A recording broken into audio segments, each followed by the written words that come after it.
আসসালামু আলাইকুম চাকরি প্রত্যাশী প্রিয় বন্ধুরা, ফেসবুক এবং ইউটিউব থেকে আপনারা দেখছেন আজকের ভিডিও, যারা সবাইকে আন্তরিক শুভেচ্ছা এবং ধন্যবাদ। আমরা আজকে প্রাথমিক সহকারী শিক্ষক নিয়োগ পরীক্ষার চতুর্থ ধাপের 2019 সালের যে প্রশ্ন আমরা আজকে সমাধান করব, এই প্রশ্নটা অনুষ্ঠিত হয়েছিল, পরীক্ষাটা অনুষ্ঠিত হয়েছিল 28/6/2019 সালে এবং এটার সেট নাম্বার হচ্ছে 8433।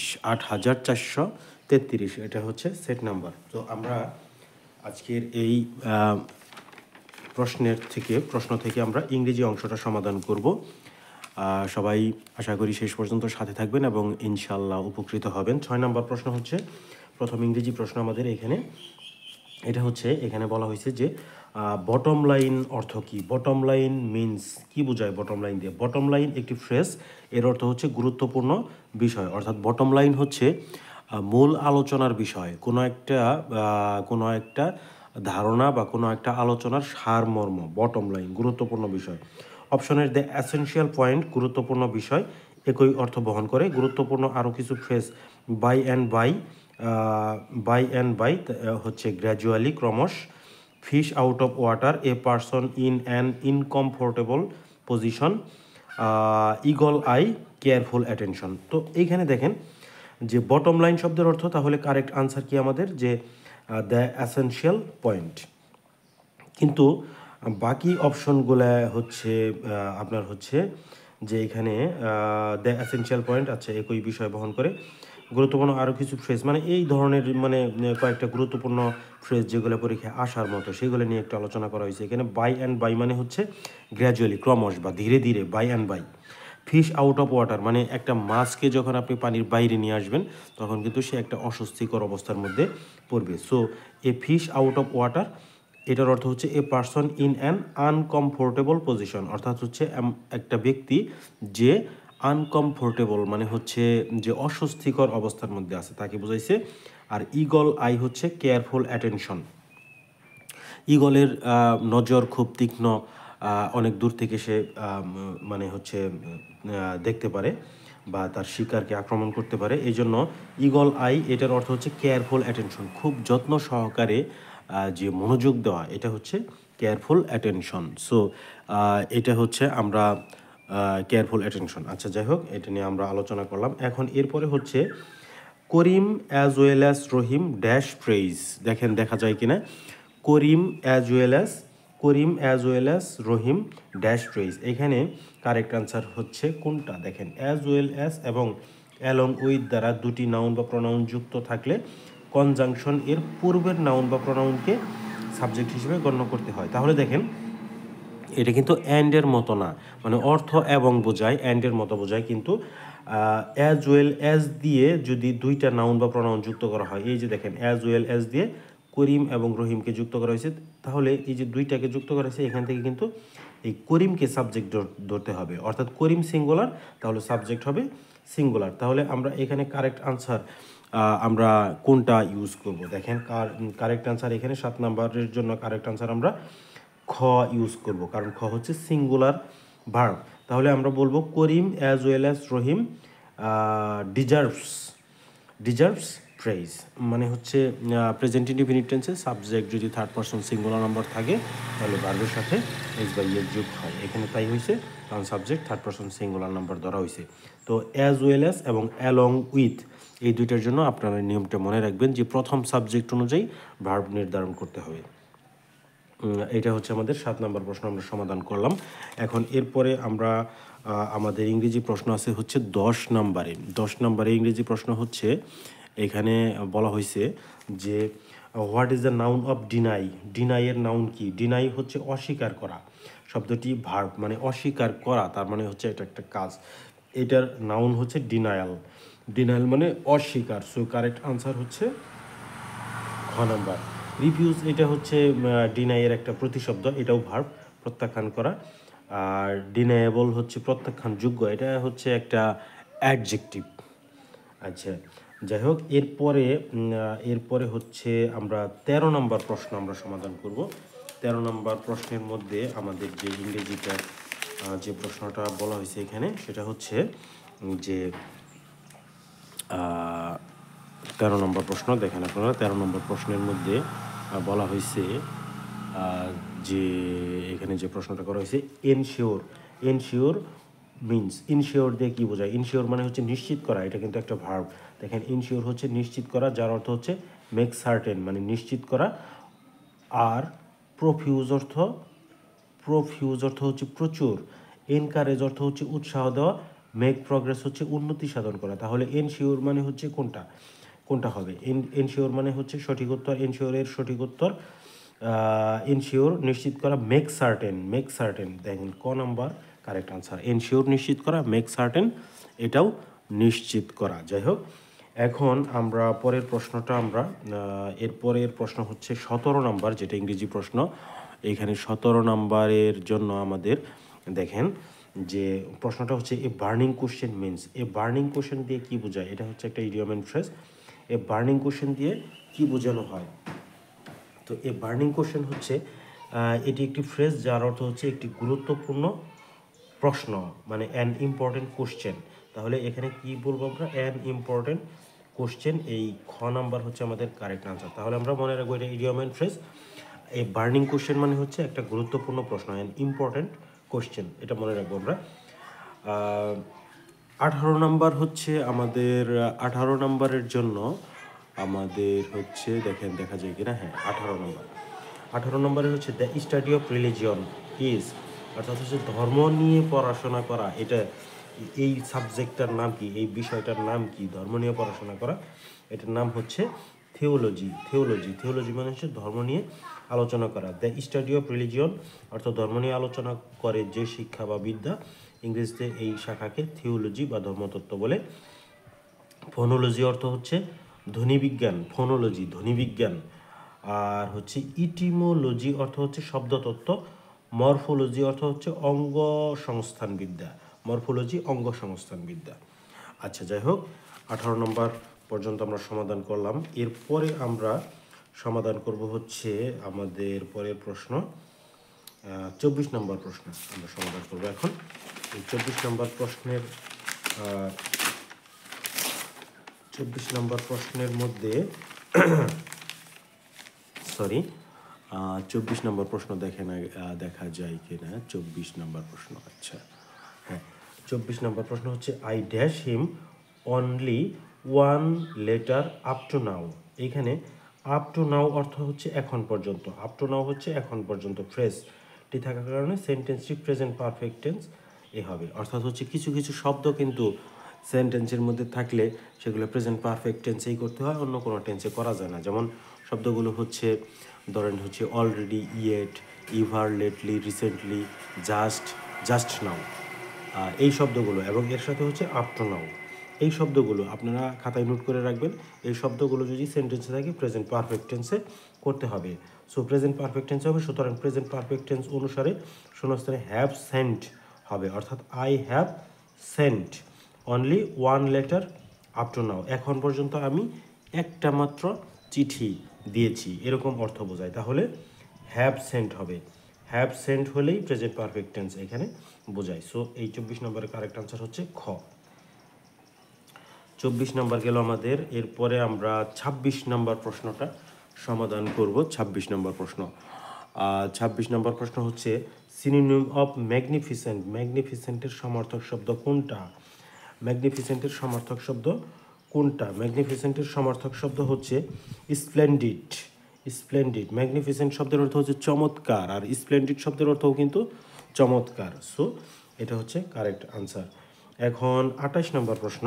28 নম্বর প্রশ্নটা হচ্ছে দেখেন 28 নম্বর প্রশ্ন the child cried for dash mother. এখানে ইতর প্রাণী ও শিশুদের ক্ষেত্রে পজিটিভ অ্যাডজেক্টিভ হিসেবে ইটস ব্যবহৃত হয়। অর্থাৎ হচ্ছে কোনো মানুষের জন্য হি হতে পারে, শি হতে পারে, হার হতে পারে, দেম হতে পারে, দে হতে পারে, উই, আস এগুলো হতে পারে, কিন্তু কোনো বস্তু বা নিম্ন শ্রেণীর প্রাণীর জন্য ইট হবে। তো এখন একটা শিশুকে কিন্তু নিম্ন শ্রেণীর প্রাণী হিসেবে বিবেচনা করা হয়, এই জন্য শিশুর জন্য ইট হয়। The child cried for its mother, এটার শিশুর মায়ের জন্য শিশু কান্না করতেছে, সো ইটস হবে এখানে। 28 নম্বর প্রশ্ন আমরা সমাধান করলাম। এরপরে হচ্ছে 33 নম্বর প্রশ্ন আমাদেরকে সমাধান করতে হবে। 33 নম্বর প্রশ্ন হচ্ছে ব্ল্যাক অ্যান্ড ব্লু অর্থ কী? Black and blue, black and blue একটি ফ্রেজ। ব্ল্যাক অ্যান্ড ব্লু এর অর্থ হচ্ছে নিদারুণভাবে। এর আরেকটি অর্থ হচ্ছে উত্তম মাধ্যম বা গণপিটুনি, গণপিটুনি, ব্ল্যাক অ্যান্ড ব্লু। তাহলে হচ্ছে উত্তম মাধ্যম। 33 নম্বর আমাদের কারেক্ট আনসার হচ্ছে ক, উত্তম মাধ্যম, গণপিটুনি, এটা বোঝায় আর কি। 33 নম্বর প্রশ্ন আমরা সমাধান করলাম। এরপরে আমরা সমাধান করব হচ্ছে 36 নম্বর প্রশ্ন। 36 নম্বর প্রশ্ন আমরা এখন সমাধান করব। এই 36 নম্বর প্রশ্নের মধ্যে which one is always used as singular, নিচের কোনটা সবসময় সিঙ্গুলার হিসেবে ইউজ করা হয়? দেখেন, bread, furniture, information, advice, uncountable নাউনগুলো সবসময় সিঙ্গুলার রূপে বসে। তাহলে দেখেন এখানে কনফিউজিং হতে পারে কোনটা। দেখেন ইনফরমেশন কিন্তু কনফিউজিং না, কারণ তথ্য এটা সাধারণত হচ্ছে গণনা করা যায় না, আনকাউন্টেবল হিসেবে ব্যবহার করা যায়। আর আনকাউন্টেবল নাউনগুলো কিন্তু সিঙ্গুলারই হয়। তারপর হচ্ছে অ্যাডভাইস, উপদেশ, এগুলা আনকাউন্টেবল নাউন এবং সিঙ্গুলার। কিন্তু ব্রেড এবং ফার্নিচার এই দুইটা আপনারা মনে রাখবেন। রুটি এবং আসবাবপত্র এগুলোও কিন্তু আনকাউন্টেবল নাউন এবং এগুলাকেও কিন্তু সিঙ্গুলার হিসেবে বিবেচনা করা হয়। সো সেই ক্ষেত্রে আমাদের 36 নম্বরের জন্য কারেক্ট আনসার কোনটা? 36 নম্বরের জন্য হচ্ছে কারেক্ট আনসার হচ্ছে খ, যে which one is always used as singular, নিচের কোনটা সবসময় সিঙ্গুলার হিসেবে ইউজ করা হয়? ব্রেড। 37 নম্বর প্রশ্ন হচ্ছে let the book be read by you. বাকির অ্যাক্টিভ ফর্ম হচ্ছে ইম্পারেটিভ সেন্টেন্সের সাবজেক্ট ইউ উজ্জ থাকে। এই সেন্টেন্সটি অ্যাক্টিভ করা স্ট্রাকচার হলো ভার্ব প্লাস সাবজেক্টকে অবজেক্ট। সুতরাং সেন্টেন্সটি অ্যাক্টিভ ভয়েস হলো রিড দ্য বুক। এখন দেখেন, আমরা রিড দ্য বুক এটাকে আমরা যদি প্যাসিভ ভয়েস করতে যাই তাহলে কিন্তু এই আনসারটা হবে বা হতে হবে। দেখেন, ভার্ব দিয়ে কোনো সেন্টেন্স যদি শুরু হয় সেটাকে প্যাসিভ ভয়েস করার জন্য আমাদেরকে প্রথমে লেট বসাতে হবে। দেখেন, প্রথমে লেট বসাতে হবে। এরপরে আমাদের ভয়েস সেন্সের প্রথম রুলস, 1 নম্বর রুলস কি? যে অবজেক্টকে সাবজেক্ট করতে হবে। অবজেক্ট কি? The book. আচ্ছা, অবজেক্ট হচ্ছে দ্য বুক। আচ্ছা, অবজেক্ট যদি দ্য বুক হয় তাহলে কি হইলো? আমরা কি পাইলাম? লেট দ্য বুক এটুকু কিন্তু আমরা পেয়ে গেলাম রিড দ্য বুক থেকে।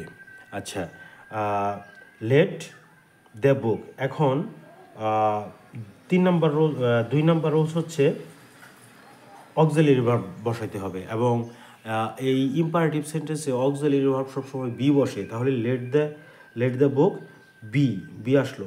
আচ্ছা, এরপরে ভার্বের পাস্ট পার্টিসিপল রিড বসাইলাম, তারপরে হচ্ছে বাই বসাইলাম, তারপরে হচ্ছে একটা সাবজেক্ট বসাইলাম রিড দ্য বুক। এখন রিড দ্য বুক কাকে বলা হয়েছে? এই সাবজেক্টটা কিন্তু উজ্জ্ব ছিল, এই জন্য আমরা একটা ইউ নিয়ে আসলাম, বাই ইউ আমরা বসাইলাম। তাহলে রিড দ্য বুক এটার কারেক্ট প্যাসিভ ভয়েস হচ্ছে let the book be read by you. আচ্ছা, এরপরের প্রশ্ন অ্যাট হোম এর অর্থ কী? 44 নম্বর প্রশ্ন অ্যাট হোমের অর্থ কী? অ্যাট হোম শব্দের অর্থ হচ্ছে দক্ষ। এর অর্থ হচ্ছে ফ্যামিলিয়ার উইথ, কিছু সম্পর্কে ভালো জ্ঞান রাখা, দক্ষ, অ্যাট হোম। তাহলে at home, one who has lost home try to make a home, familiar with, home made of bricks, familiar with, এটা হচ্ছে কারেক্ট আনসার। আচ্ছা, এরপরে আপনাদের হচ্ছে পরের পৃষ্ঠায় দেখেন, কোন বানানটি শুদ্ধ? 55 নম্বর প্রশ্ন, সরাসরি 55 নম্বর প্রশ্ন আমরা সমাধান করব। 55 নম্বর প্রশ্নের মধ্যে কি আছে দেখেন। 55 নম্বর প্রশ্ন, আচ্ছা ওকে। 55 নম্বর প্রশ্নে এখানে বলা হয়েছে কোন বানানটি শুদ্ধ, নিচের কোন বানানটি শুদ্ধ? এখানে রেমিটেন্স, REMITTANC, রেমিটেন্স বানানটি শুদ্ধ। কোথায় আছে? এখানে দেখেন,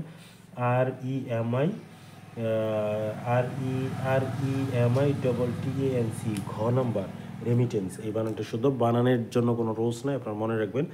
REMITTANCE, remittance.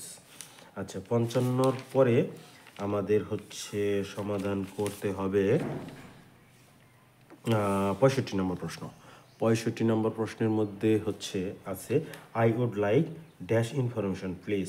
I would like some information. দেখেন সাম এমন একটা অ্যাডভার্ব বা এমন একটা অনেক সময় অ্যাডজেক্টিভ হিসেবে ব্যবহার করা হয় যেটা সিঙ্গুলার এবং কাউন্টেবল এবং নন কাউন্টেবল দুই ধরনের নাউনের জন্য ইউজ করা যায়, কাউন্টেবল এবং নন কাউন্টেবল দুই ধরনের নাউনের জন্য। সো ইনফরমেশনের জন্য কিন্তু কখনো এন হবে না, কারণ হচ্ছে ইনফরমেশন হচ্ছে একটা non countable noun. So non countable নাউনের জন্য আপনি এ বা এন বসাইতে পারবেন না। ফিউ কাউন্টেবল নাউনের জন্য, সো ইনফরমেশনের জন্য আপনি ফিউ ইউজ করতে পারবেন না, এ তো ইউজ করতে পারবেন না, এ বা এন তো একই কথা। সো এখানে আপনি ইউজ করবেন সাম, কারণ হচ্ছে সাম কাউন্টেবল এবং নন কাউন্টেবল দুইটা নাউনের জন্যই ইউজ করা যায়। সো আমরা বলবো I would like some information please. আচ্ছা, 65 নম্বর প্রশ্ন আমরা সমাধান করলাম। এখন আমরা এখানে দেখেন ব্যাখ্যার মধ্যে কি বলা হয়েছে এই আপনার হচ্ছে প্রশ্নটার ব্যাপারে। দেখেন ব্যাখ্যার মধ্যে কি বলা হয়েছে। এখানে বলছে যে এখানে অপশনে এন, ফিউ এবং এ ইনফরমেশন তথ্য আনকাউন্টেবল নাউনের পূর্বে ব্যবহৃত হয় না, অর্থাৎ এন, ফিউ এবং এ এই তিনটা ইনফরমেশন তথ্য, এই ইনফরমেশন একটা আনকাউন্টেবল নাউন, এর পূর্বে ব্যবহৃত হয় না। কিন্তু সাম ডিটারমিনেটিভ কাউন্টেবল ও নন কাউন্টেবল নাউনের পূর্বে ব্যবহৃত হয়, সুতরাং শূন্যস্থানে সাম বসবে। আচ্ছা, যাই হোক, সুন্দর কথা। এখন হইল 68 নম্বর প্রশ্ন। 68 নম্বর প্রশ্ন দেখা যায় কিনা দেখেন। 68 নম্বর প্রশ্ন, হ্যাঁ 68 নম্বর প্রশ্ন হচ্ছে which one is reflexive pronoun. দেখেন রিফ্লেক্সিভ প্রোনাউন হচ্ছে যে প্রোনাউনগুলোর শেষে সেলফ বা সেলফস থাকবে সেগুলো রিফ্লেক্সিভ প্রোনাউন। দেখেন কোনটা রিফ্লেক্সিভ প্রোনাউন হচ্ছে মাই সেলফ, এটা হচ্ছে রিফ্লেক্সিভ প্রোনাউন। তাহলে এটার জন্য আর ব্যাখ্যার দরকার নেই, যেগুলোর শেষে সেলফ থাকবে সেগুলো রিফ্লেক্সিভ প্রোনাউন। 68 নম্বর প্রশ্ন আমরা সমাধান করলাম। এরপরে হচ্ছে 73 নম্বর প্রশ্ন আমাদেরকে সমাধান করতে হবে। 73, আচ্ছা 73 নম্বর প্রশ্ন দেখেন he addressed Mr Rahman and wished him good morning. বাক্যটি ডিরেক্ট স্পিচ হবে কোনটা? বাক্যটি ডিরেক্ট স্পিচ হবে he said good morning mister Rahman. আচ্ছা, ন্যারেশন একটা বিশদ আলোচনার বিষয়, আমরা ন্যারেশনের জন্য আলাদা একটা ডিটেলস ক্লাস করব প্রয়োজনে। আচ্ছা, এটা হচ্ছে কারেক্ট আনসার। 73-এর জন্য কারেক্ট আনসার হচ্ছে ক, he said good morning mister Rahman. আচ্ছা, এখন 74 নম্বর প্রশ্ন। 74 নম্বর প্রশ্ন হচ্ছে Kamal did not join the army. Here the word army is. Army কোন ধরনের ওয়ার্ড? আর্মি হচ্ছে একটা কালেকটিভ নাউন, কারণ হচ্ছে কালেকটিভ নাউনের সংজ্ঞা আপনারা দেখেন যে নাউন দিয়ে অনেকগুলো ক্ষুদ্র ক্ষুদ্র বিষয় একত্রিত হয়ে একটা হোল থিংকে বোঝায়, একটা সম্পূর্ণ বিষয়কে বোঝায়, সেটা হচ্ছে কালেকটিভ নাউন। দেখেন আর্মি বলতে হচ্ছে সেনাবাহিনী, তার মানে বাহিনীর মধ্যে অনেক সদস্য থাকে কিন্তু। সো এটা একটা হোল থিংকে বোঝাইছে একটা শব্দ দিয়ে আর্মি। সো এই আর্মিটা হচ্ছে একটা কালেকটিভ নাউন। কারেক্ট আনসার এটা হচ্ছে কালেকটিভ নাউন। 74 নম্বর প্রশ্ন সমাধান করলাম। এখন হচ্ছে দেখেন এখানে সমাধানও দেওয়া আছে সুন্দর করে। এখানে বলা হয়েছে যে আর্মি সেনাবাহিনী একটি কালেকটিভ নাউন যে নাউন দ্বারা সমাজতে ব্যক্তিবস্তুর সমষ্টি বোঝায় তাকে কালেকটিভ নাউন বলে। যেমন ক্লাস, একটা ক্লাসে অনেক স্টুডেন্ট থাকে, সো এটা হচ্ছে কালেকটিভ নাউন। অডিয়েন্স, শ্রোতা, এটা কালেকটিভ নাউন। কমিটি, একজন দিয়ে গঠিত হয় না, একটা কমিটির ভিতরে অনেক সদস্য থাকে। আর্মি, এগুলো হচ্ছে কালেকটিভ নাউন। যাই হোক, এরপরে আমরা 80 নম্বর প্রশ্ন, যেটা প্রশ্নের সর্বশেষ মানে ইংরেজি প্রশ্ন এবং প্রশ্নেরও সর্বশেষ প্রশ্ন কিন্তু, যে দ্য প্রেজেন্ট পারফেক্ট টেন্সের উদাহরণ কোনটা? দেখেন প্রেজেন্ট পারফেক্ট টেন্সের উদাহরণ কোনটা? প্রেজেন্ট পারফেক্ট টেন্সের উদাহরণ হচ্ছে আপনার ঘ নাম্বার, কারণ প্রেজেন্ট পারফেক্ট টেন্সের স্ট্রাকচার হচ্ছে সাবজেক্ট প্লাস হ্যাভ হ্যাজ। দেখেন সাবজেক্ট হ্যাভ হ্যাজ থেকে হ্যাজ, তারপর হচ্ছে V3 ভার্বের past participle form heard. I have heard the news, object, এটাই present perfect tense. So present perfect টেন্সের structure subject plus have has plus V3 plus object. So সেই নিয়ম অনুযায়ী ঘ নাম্বারটা হচ্ছে কারেক্ট আনসার। আচ্ছা, যাই হোক, আমরা সমাধান করলাম 20টা ইংরেজি প্রশ্ন বিগত সালের এসে যাওয়া প্রাইমারি পরীক্ষার প্রশ্ন থেকে। আপনারা এই প্রশ্নগুলো সমাধান করবেন সুন্দরভাবে সমাধান করবেন এবং বোঝার চেষ্টা করবেন। আপনাদের যেখানে সমস্যা হবে কমেন্ট করে অবশ্যই জানাবেন, হেল্প করার চেষ্টা করব ইনশাআল্লাহ। ভিডিওটি দেখার জন্য ধন্যবাদ। Thanks for watching this video. Allah হাফেজ। পরবর্তী ভিডিওতে দেখা হবে। আসসালামু আলাইকুম। আল্লাহ হাফেজ।